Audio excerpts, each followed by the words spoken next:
Coming at you from Diamond Bee Farm with another video. This week, I'm sure just like everybody else's, our week has been packed full and hectic. We have started our fall cutting of hay.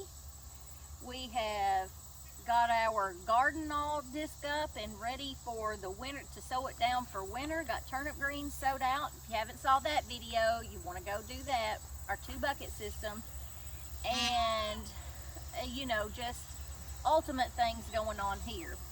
But I'm going to bring you today a highly requested video that everybody has been requesting on what I used, what I use for my canning. And in comes Kevin now as we speak, so hang on just a second.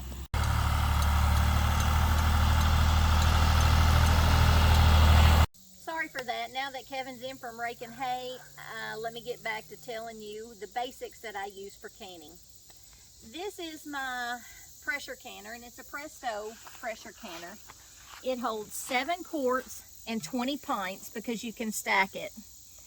This is just my water bath canner, and you cannot forget that any water bath canner needs to have a rack in it because it separates your jars, and you really don't need to stack your jars in your water bath canner. You need tongs to get your jars out. Are you? What? Or are you still holding them upside down? I'm holding them right this way. When I first got these, it's a funny. When I first got these and started canning, I would get my jars out like this. The wrong way to use them. They are curved this way for a reason because it fits around your jars. But you know, you live and learn. You always need to read your pressure canner owner's manual and instruction manual. It also has lots of nice recipes in there. I've used several from in there, and you'll want to read this. This is from, well, this and some more of my stuff I normally get from Roots and Branches. I don't use this a lot. Well, actually any at all. It's got the magnet on the end, and it picks up your lids. I just have always reached in the water and got my lids. It's just kind of like a habit for me. This is my single layer Presto canner, and my double stack comes with a 15-pound weight. My single stack, and it just does pints and jelly jars, it comes with a multi weight, one for 5 pounds, one for 15 pounds, and one for 10 pounds. So you'll always want to go by your recipe to see what poundage you need. Of course, I always have some form of a bucket to put my trash in. That's going to go on my compost.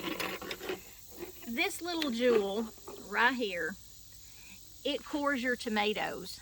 It's also from Roots and Branches. If you do not have one of these, they are not very expensive, and you will never use a knife to core ever again. This is a must-have. This is the tool that debubbles your jars. This end does, and it also measures your jar's headspace, what you're going to need. Over time, whenever you've canned so much, and you won't use that a lot, because I use it when I know, like, I'm canning beans, like pinto beans, because they're going to swell up and they're going to need a lot of headspace. But also the rings on your jars also give you the clue as to how much headspace you need. And we'll go over that later. You're going to need your funnel, your canning funnel, which fits down in the jar. It just keeps everything nice and neat. I mean, you're not having to clean up a big area where you've tried to put your green beans, or where you tried to put your squash or whatever. You're going to need a whisk. Whenever you're canning peppers, like let's say cowboy candy, and you have all of these peppers that you're fixing to put in your little jelly jars and that are kind of sticky, or you're trying to pack your jars tight, your whisk will fit down in there, and it helps pack your jars. So you're going to need a whisk. I use that a lot. You're going to need some big, like I use this wash tub. It was Kevin's grandmother's, and it now has a hole in it. So whenever we're washing tomatoes or we're canning tomatoes, we always use her things, just because, I mean, you know, you just have to. And you can't forget canning salt. I use canning salt in everything that I can, because it's canning salt, I think, for a reason. Even though I know some people have used just their plain table salt, they've used Himalayan salt. I just prefer to use canning salt because they already know the ratio.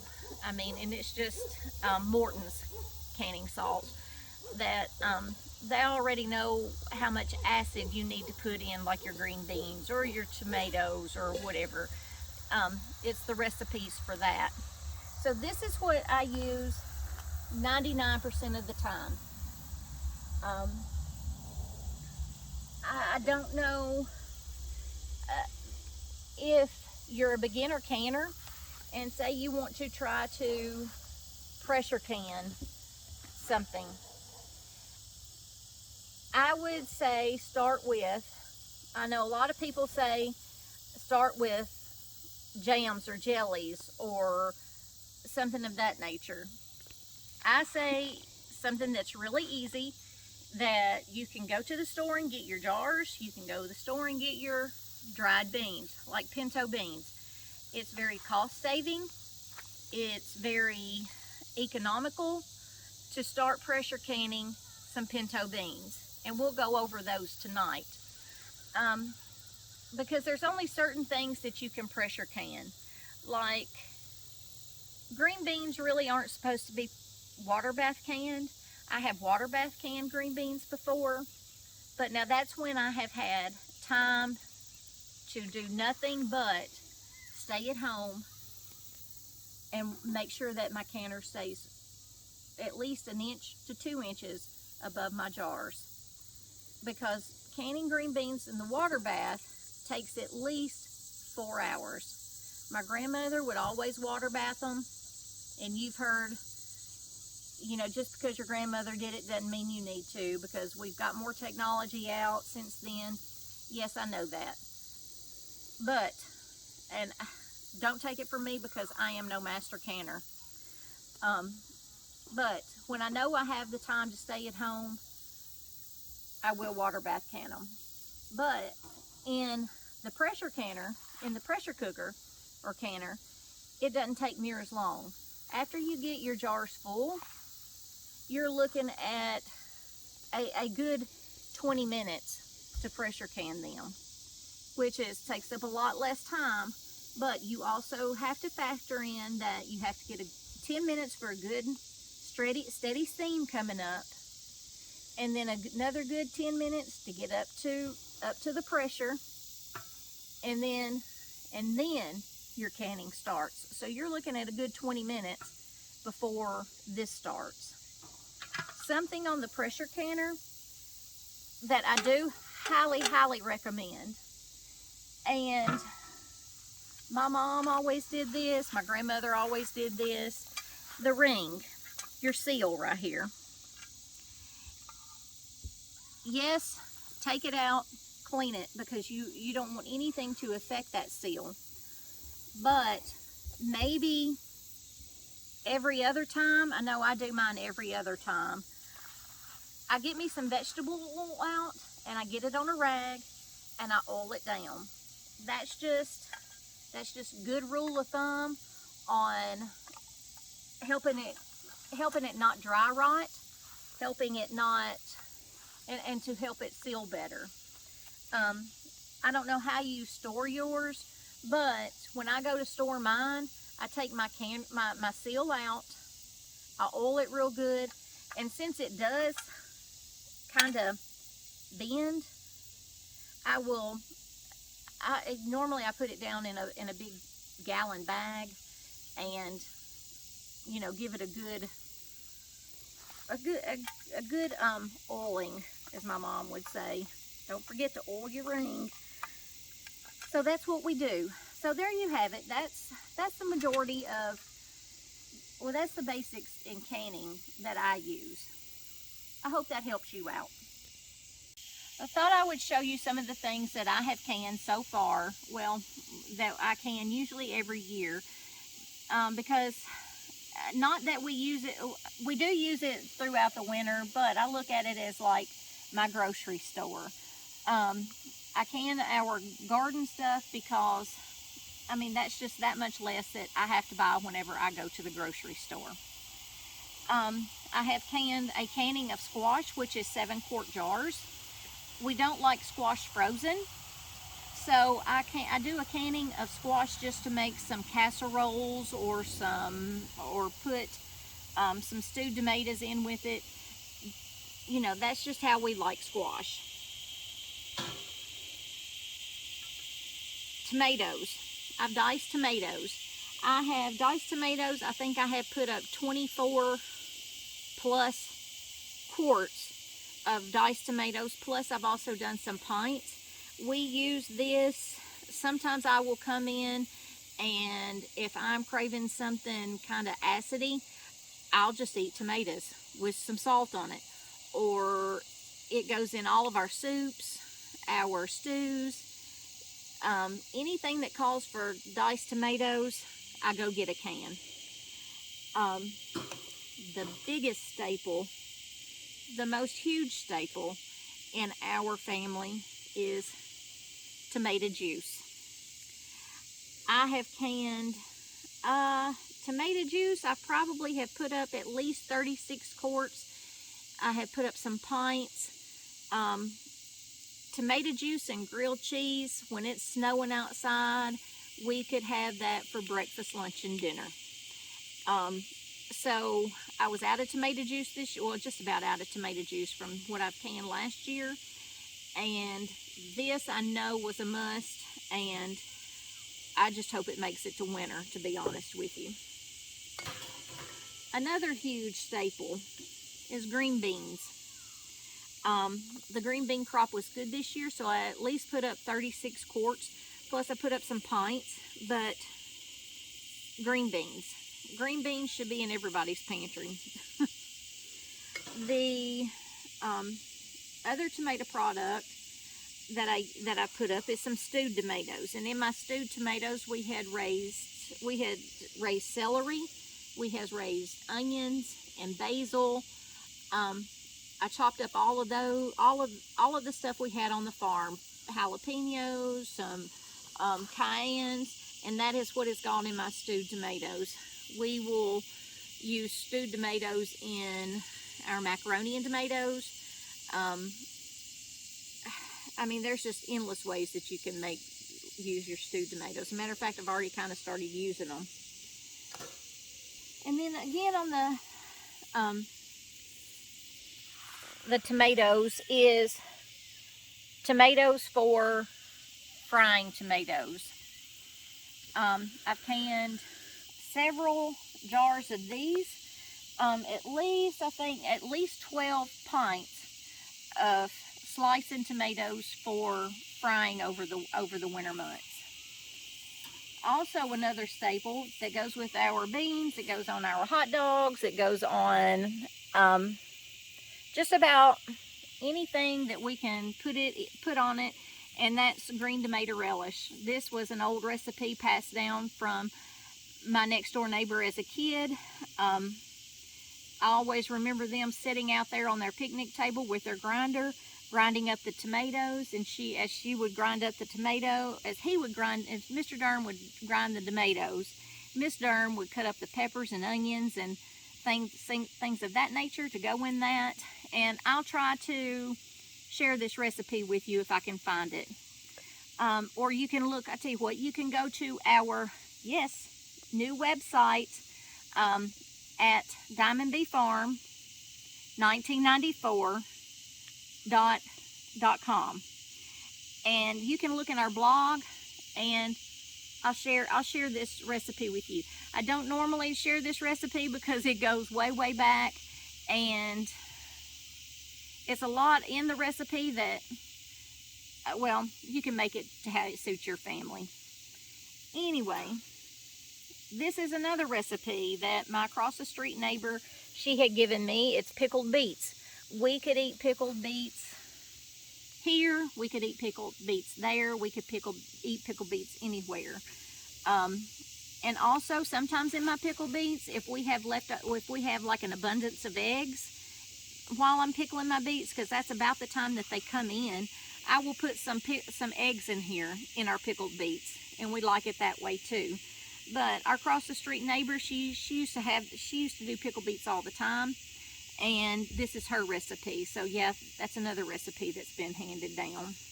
Look at our blog. I'll try to share that one too if I can find it. It's a lot of these that I have in memory that I don't really know so many cups. This year, instead of doing pepper jelly, because we like crackers, cream cheese, and pepper jelly, I've done cowboy candy.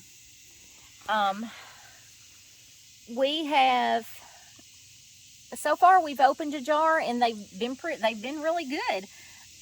We used some in our pinto beans the other night, and I think this may become a staple in our house.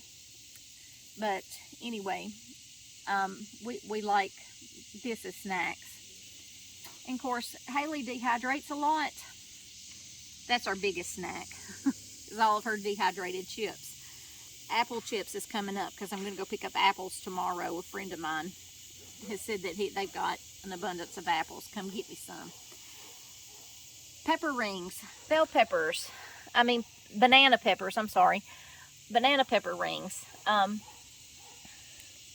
If you have ever been to Subway, which I'm sure you have, these taste just like the Subway pickled banana peppers.